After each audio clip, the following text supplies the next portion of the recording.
Hi, I'm Bill Dickens for Backstage Pass Videos, and I'd like to talk about my style and technique for electric bass. What I like to do now is play a little chordal solo. What I mean chordal, I'm trying to say is basically with the bass, you can take three notes and have a chord, such as C major. Okay. Usually, most bass players learn how to play intervals, just two notes. Okay. But what I'm going to show you is how to play the two notes and how to play the three, and then play a little melody at the same time, so you'll get a little idea about playing chords and playing little melodies, and eventually show you how to play with a little bass line going at the same time, and so forth. Okay, now I'm gonna do a chordal solo, and also I'm gonna play something leading into something with my thumb. And again, this is not planned. I'm doing it off the top of my head, and taking some chances here in terms of what I'm gonna play and how I'm gonna play it. And to me, that's what I call a real musician.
Okay. Now, here I've played a solo with the chords and also playing with my thumb. And again, it's all in the terms of what you play and on the fourth string and how you transfer it from there to here. So I played a basic E chord, and then I just moved the bass to a C major, C major 7. Now what you can do is just play E minor 7 and learn how to play like this with your fingers going 1, 2, 3, 1, 2, 3.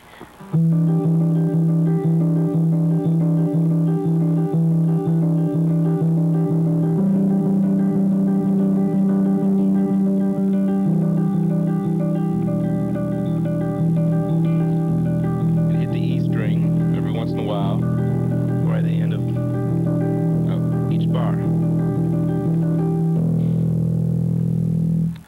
Finger picking, like playing bluegrass or playing country western or playing pretty ballad. Um, it's such a pretty instrument. The sixth string is enabled me to play all sorts of types of songs by myself. Sometimes I sit up and I'll perform for thousands of people, and they would leave me on the stage by myself, and I would sit up there and play anything. And people would say, "That's a guitar, but it's supposed to be a bass. It's supposed to be this." They can't label it. And since I have so much facility, it really gives me a chance to really play some very interesting things. When you learning how to play chords, what you do is basically sit down. Now you can get a book. There's a couple of books that I recommend. Chuck Scher's Bass Method book has some of these things that I'm talking about chords. Now, learning a chord is very simple when you know the structure of just the basics of a chord, like basic C major, okay, C minor, all right, and sort of like an augmented chord, C augmented, okay. Now, basically what you want to learn how to do is find the three notes that make up a basic chord. So if you have a C major, you want to have C, E, and G. Okay? Now, C minor, all you gotta do is flat the third, which is the third here. You just count up like you count numbers. 1, 2, 3, and then flat the third like this. Okay? And you have C, E flat, G. Okay. Now, to play other chords like C augmented or C flat 9, whatever that you're learning, what you got to do is basically count up the scale. Take a basic C major or whatever key you're in, and just count right up the scale. So if you want to have like a C major 9 chord, you basically just count the scale, just like 1, 2, 3, 4, 5, 6, 7, 8, 9. Now you want to add your third, which you count up 1, 2, 3, and then add the root, and you end up playing a C major 9. Or if you want a C major flat 9, you already have your finger on the 9, so you want to flat the 9 and just, okay, like that. Now also, learning how to play a blues is real important, and just playing chords. So like for instance, if you take a regular blues, and we'll go in the key of C again, and I'll show you how to just play a basic chordal blues, just playing chords. And I won't go through trying to make it complicated or anything, just make it very simple and straight to the point. Basically, you just have here a C seventh. Not major 7, just a regular C7. So you have E, C, E, and B flat. Okay. Now, you want to use the same setup with the fingers, okay, when you go from here to the next chord. So you're going C, and down to F, all right, then back to C, okay, and up to G, down to F, and back to C. So now you want to do it in quarter notes, having quarter notes going like this: 1, 2, 3, 4.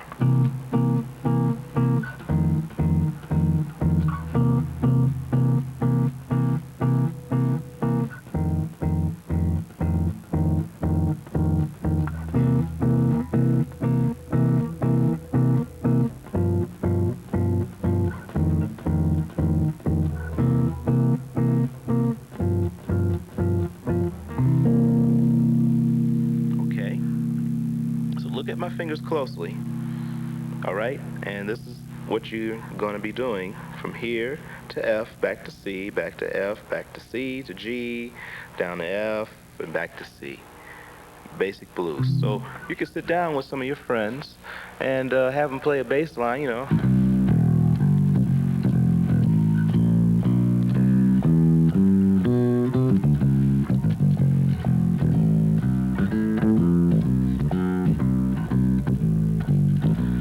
And you have the chords going at the same time.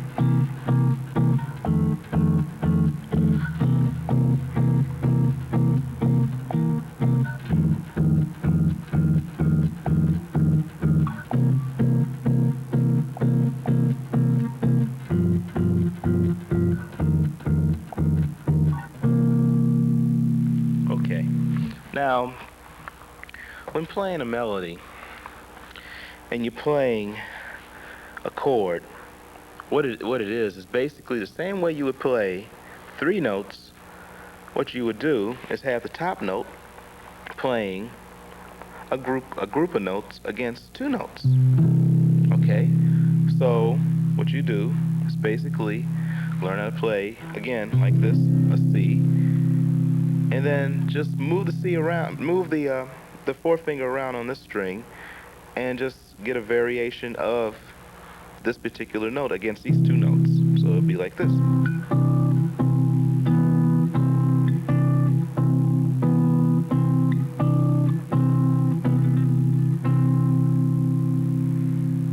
So when you're playing and you want to make up a little melody, basically your top note is real important to know on this with this finger. Usually it switches up a little bit, but most of the time I use this top finger to really uh, predict where my melody is going and how I'm going to use my melody.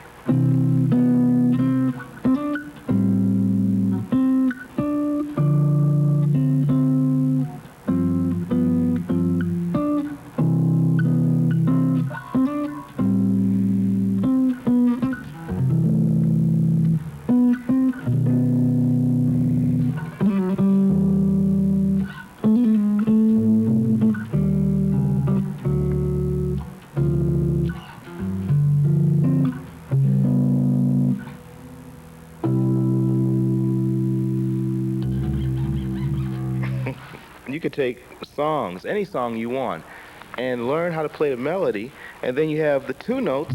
It could be whatever, minor, major, augmented, diminished, and have the melody on top. And you use those 2 notes to play your chord, and then you have the one finger free or 2 fingers to play the melody. Sometimes you can't hold the chord all the time and then have the melody going because you don't have you only have but 4 strings. Now, I'm right to some degree and I'm not, because I've heard Jeff Berlin's Dixie and I played Jeff Berlin's Dixie, and it's a pretty amazing tune, and I have a lot of respect for that guy for coming up with such a arrangement for a song. Um, Also, I think it's real important for bass players to have a piano and learn how to play the piano, because it's real important for you to have a concept about chords, not only from looking at the bass, but from the keyboard as well. Because when you sit down and you want to play a chordal solo, if you learn how to play it off of the piano, you will really be able to focus on what you're doing on your bass a lot better. Now, a lot of times, when I write songs, sometimes it depends where I'm at or what mood I'm in. I will sit down at a piano and write a song, and it would be for the bass. And I would sit there and I would play the chords, in the left hand, the melody in the right. But because of what I've shown you today in terms of how to take the top melody or the fourth finger and moving it around, even with the fourth and the third finger, you can create your melodies that way. Now, I get on the piano and I play all these chords and stuff, and then I go back to my bass, and the whole concept is different. But I have a understanding of the piano, which helps me to get a better focus on my instrument, the bass. And for learning how to solo against a chord. Now, what I mean against a chord, rather than playing a C major and you're playing,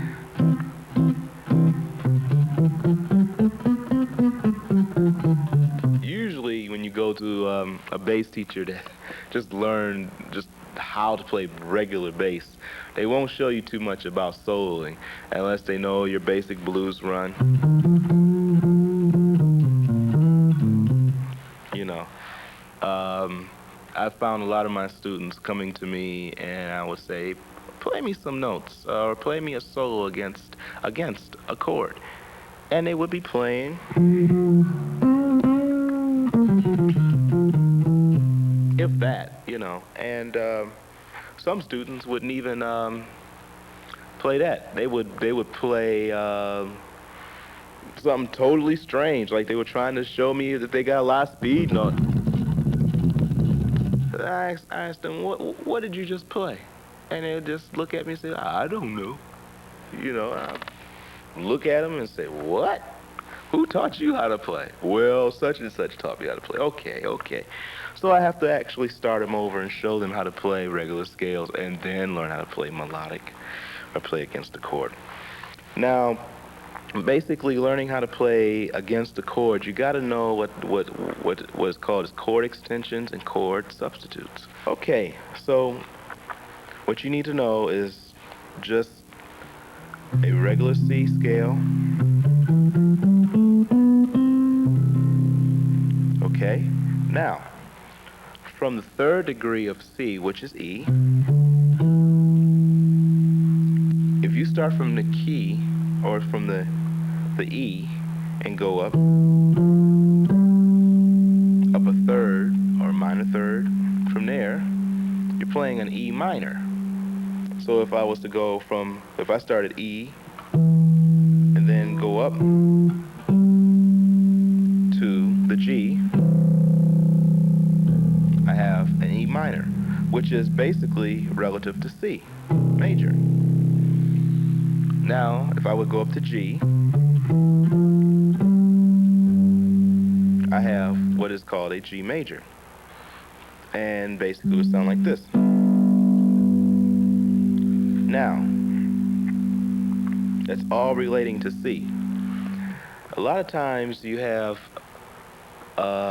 books that will show you a group of notes to play against a chord. But if you don't know the relationship between the regular chord, like C and E and G, then you will have problems understanding why these group of notes work against a regular chord like C. Okay, so what I'm going to explain and show you is how to play a little solo against a C chord. So if I take a C chord and play it, what I would do is just solo from those degrees, from E minor.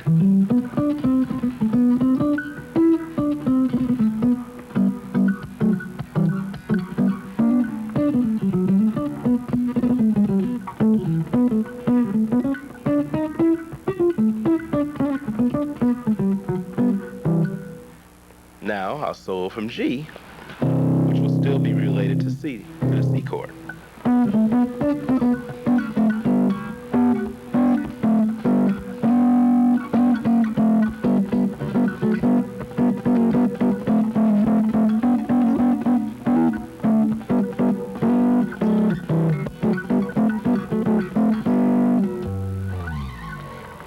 And so on. Like I said, it's real important to learn how to play the piano, so you have an idea about um, how to play chords.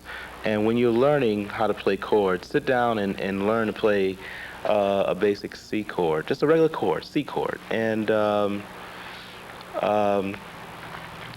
tape it, and then go back and learn how to play it on the bass.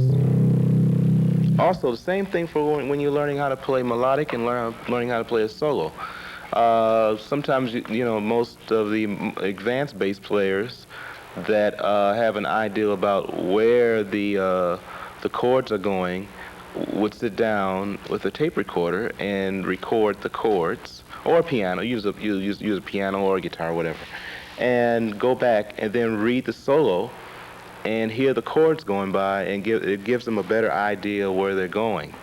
And that's really, really important to know when you're learning how to solo. I really stress that for a lot of up-and-coming bass players that have a lot of chops, a lot of technique, to sit down and see where their technique is at in terms of soloing against chords. Because a lot of times you hear a bass player play and they got all this speed,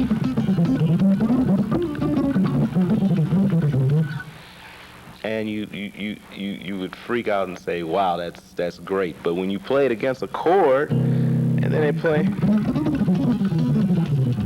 you don't know where they're going.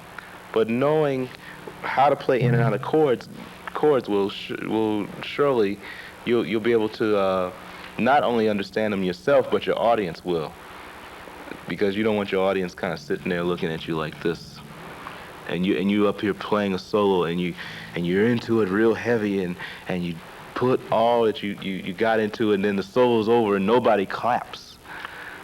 I've seen it happen to a lot of bass players, but I've seen the better bass players that knew where they were going and where they were taking their soloing, the melody or whatever they were playing, and playing it against the chord and making sense of it, and get either a standing ovation or a well-respected applause. And that's very important when you're a young up-and-coming bass player, or even older. It doesn't matter. Just knowing that is real important for you, so that you'll be able to get around the bass a lot better and feel more confident about playing solos over chord changes.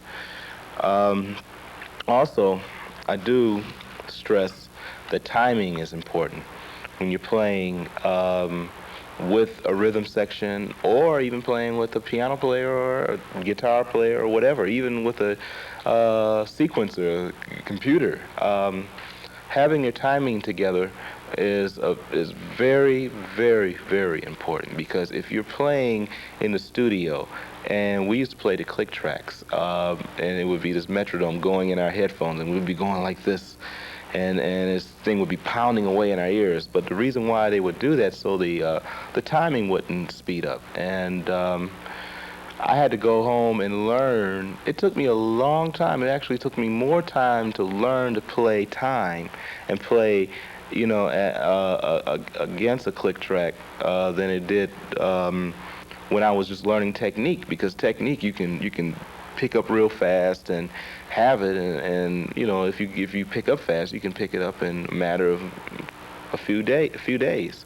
But timing, having your timing together and learning how to play with a rhythm section, really takes a lot of time and concentration.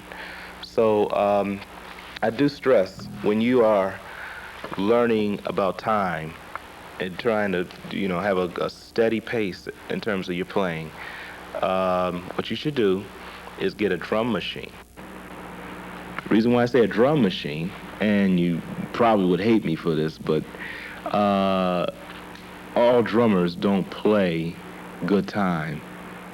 Sometimes you see some drummers, they will vary the speed and it'll get faster and slower, and really for live performances that's great, but when you're making records and when you are a studio musician, or if that's what you want to become, you should practice with a drum machine, because a drum machine will help you get your time together, and a drum machine is not going to budge because it's not human, but it can be made human. There's ways that you can make a drum machine feel like a real drummer. And it's real important just to sit down and learn how to play with the bass drum on a drum machine. And even if it's just a regular, the bass drum is just going like this. Learn how to get the feel and play with that, and learn to play with the time and play it steady. Because when you learn how to play the whole overall technique, if you don't sit up with a metronome or a drum machine, you could end up playing something like this. And I mean, this would take time for you to learn, but I'm gonna show you, and I'll show you what happens when you play with this technique without a drum machine or practicing your time.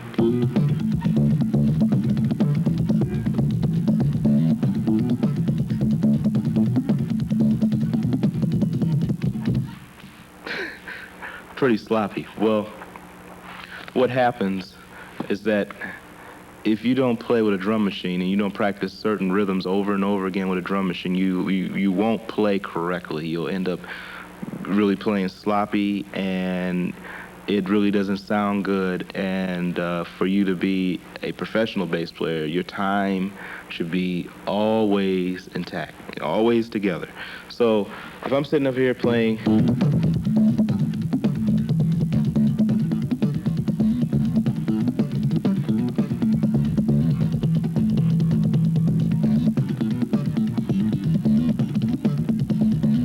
I play those quick rhythms. The only way I learned how to do that was to sit up with a drum machine and have a rhythm going that would have that grip in there somewhere in the hi-hat drum or the tom-tom or floor tom-tom or whatever, and play that over and over again with the...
right, now the six-string bass, again, I told you, is an instrument that's an extension of a four-string bass. And you can learn how to play this by listening to guys such as myself and John Patitucci, Anthony Jackson. There's only a few of us playing it, and there's only a few of us on record that are doing solos with the six-string bass. Now, for the new up-and-coming guys that just got a six-string bass, you're probably gonna have a problem with noticing where the right hand is from the left. I know when I first got the bass, Ken gave me the bass, and I sat down and played it in front of him, and I noticed when I was playing, I thought I was on one string, and I was playing like this. I would try to play like that, and what I end up doing is going, nothing would come out, and I couldn't figure it out. I said, Ken, is something wrong with your bass? And he said, look at your hand. Well, what happened was, this finger was on the C string, but I was thinking I was on the G. And everybody that plays this bass can't match their hands up, especially when you're playing four string all the time. It's always been that problem. Everybody has picked up my bass either when they play with their thumb or play with just the two fingers. They can't seem to really get their hands together. So basically, you have to sit and just work on just getting familiar with the bass. Now, that may take just playing on two strings, meaning the E and the B and the G and the C. And sometimes you can just sit and just play roots and fifths. Now, this may sound stupid, but let me tell you, this helped me incredibly. So I could remember what string I was on when one hand was over here and I was playing something, and then this hand was somewhere else, and nothing would come out. I remember nights playing with Ramsey Lewis. I would do a solo, and I would miss so many notes. And after the solo was over with, I was relieved because it was hard enough for me just to play a bass line. And when I would take a solo, it was just, it was crazy. I couldn't find which string was which, and I was seriously lost. But just sitting here doing root and fifth, real basic stuff.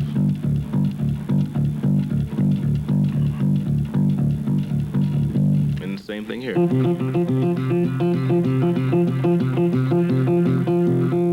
Now, when you get to a point that you're used to that, just do octaves. Same thing up here.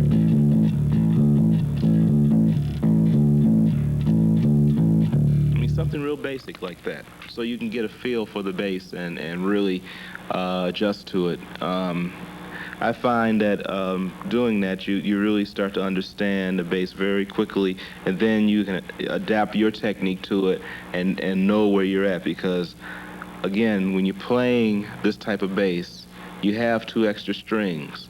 And I know a lot of advanced bass players that would say no to playing this because they would look at the bass for one and say it looks like a football field because of all the lights on it and everything. And I remember I was with Will Lee one time, and he saw the bass and said, what a football field, man. And I just laughed. A lot of bass players won't touch it. But I'm here to tell you it's a very basic instrument. But again, I say learn to master the four-string bass before you go on and learn how to play this. Because when you play up this high, you are stuck out there, and when the keyboard player stops playing, or if the keyboard player, the drummer, guitar player, or sax player, if everybody stops playing and you're left out there all by yourself and you're still playing,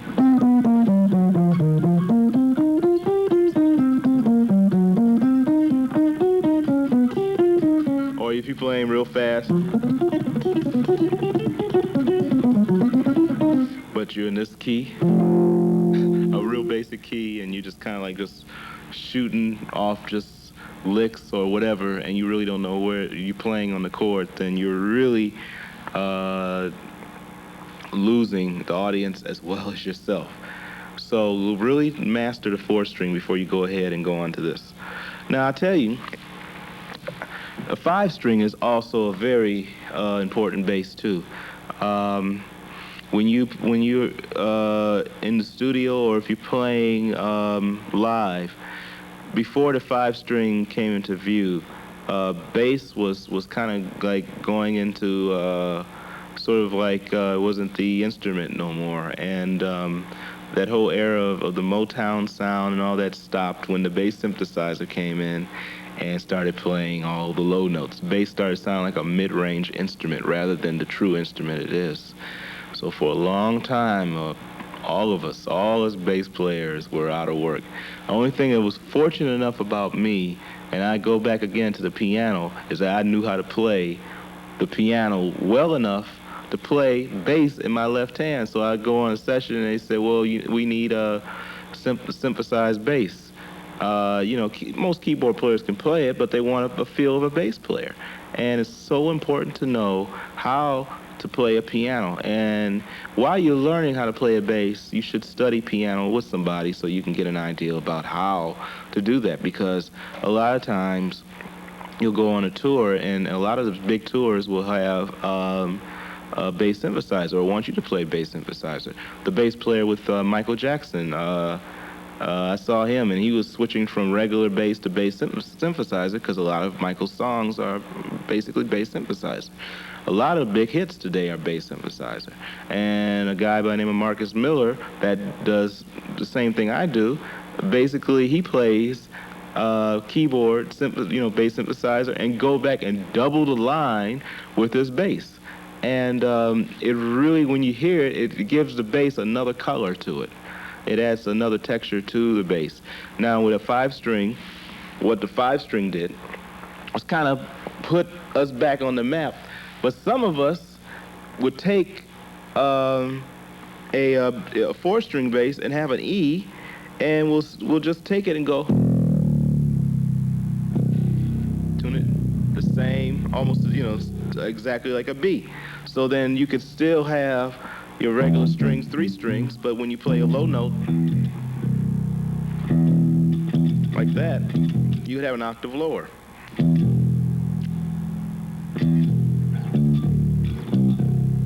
So people like Anthony Jackson and Marcus Miller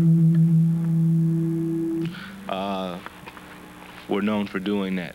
And it started to bring the bass back into view. So when they created the 5 string and had this low B put in there, then you go back and you go and play with a bass synthesizer, and then you hear this regular bass going down to the same notes, a lot of the same notes.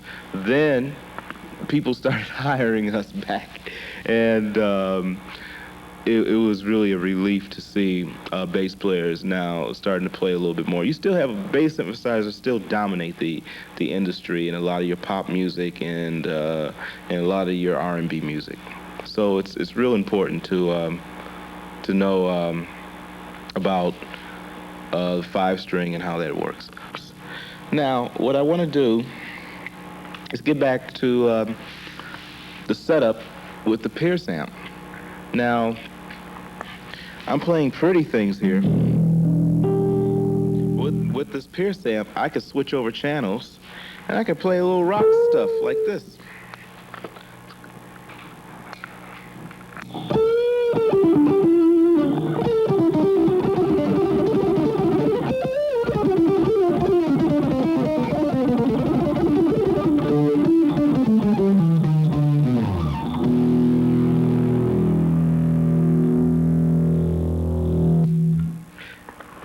The Pierce amp is also a distortion. It has a distortion unit and a stereo distortion unit.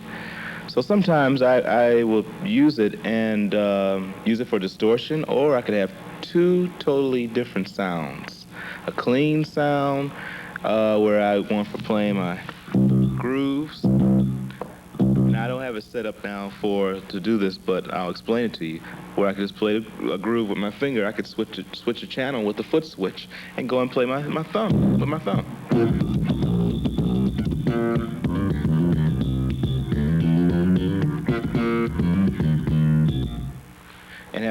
totally two different sounds. So now what I'm going to do is get another amp and have two of them. So one will be dedicated to two different distortion sounds. The other one will be dedicated to two different sounds, for one with playing with my fingers and one playing with my thumb.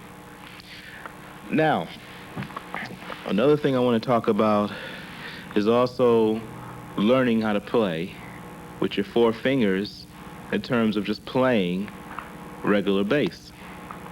Now, there's combinations that I do that are very interesting for the average bass player, because the average bass player plays with two fingers all the time. I've forced myself to play with four fingers because of learning, again, how to strengthen the two fingers. So I'm going to start off basically just playing with the four fingers going like this: 1, 2, 3, 4, 1, 2, 3, 4, 1, 2, 3, 4, and play a chromatic scale on the C string going up to a high C.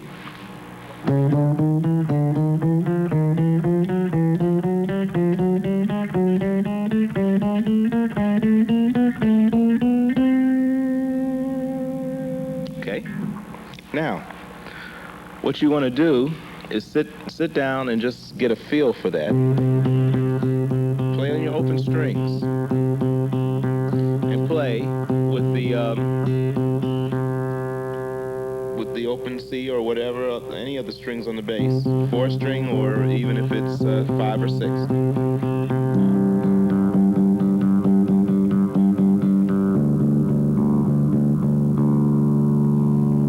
Until you get used to doing it.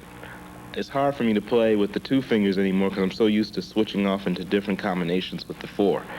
Now, sit down and try, and learn how to play with four fingers, which I'm going to show you, and play like 1, 2, 3, 4, 3, 2, 1. And play like that, which goes like this. And play chromatically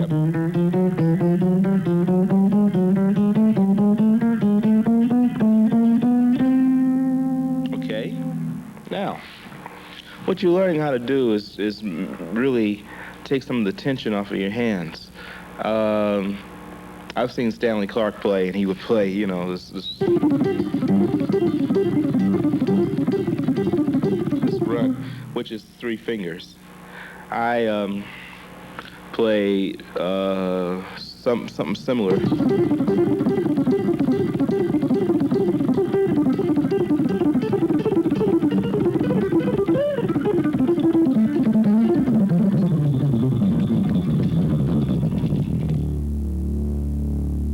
Play with all 4 fingers rather than the 3, and I would try to change some of the notes around. Anyway, I think that for any bass player that's learning how to play with 4 fingers, that's a basic way of doing it. Now, 3 fingers are also good too. When you're playing with 3 fingers, you learn how to play with 1, 2, 3, 2, 1, and do the same thing with the left hand and play it chromatically.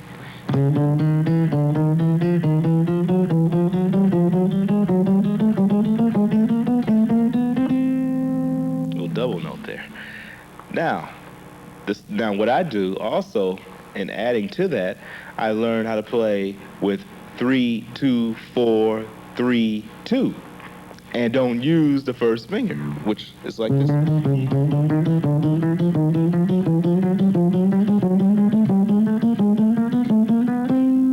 Now,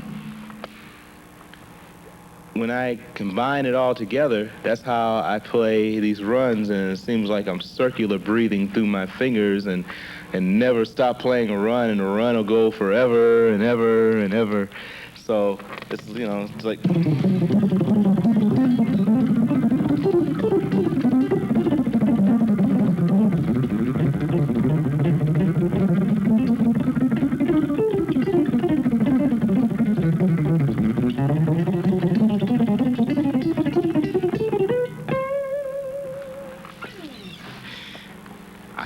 Made any sense to you, but I'm just showing you the basics to how to play fast. And again, you still have to stick to playing the basics. And I mentioned that word over and over, but let me tell you something. You got to start from somewhere, and you have to know where to get the information from. So playing fast, you have to learn how to play slow and play these type of things slow. And when you learn them, believe me, you will be playing things that you couldn't even imagine yourself playing, and you really will be excited about playing your instrument. And also too, my triplets. Um, I showed you the triplet with the playing with the octaves, and the one playing this way. Okay. Now you can also do those triplets, and it will be the same triplet, but you can use your thumb like this. One triplet.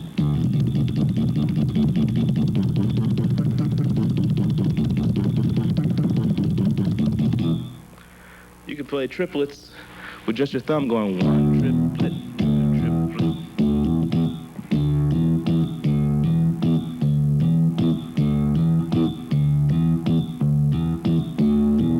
You can play triplets like that. So if you combine them together, you can end up playing some crazy stuff like you.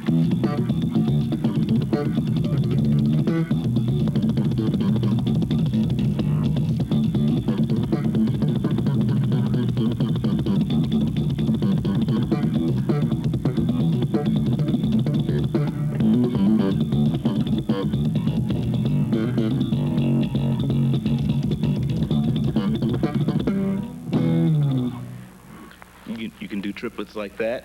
And also, you can do triplets, again, like with one note, and learning how to play with the thumb and the fingers combined, you can end up doing stuff like this.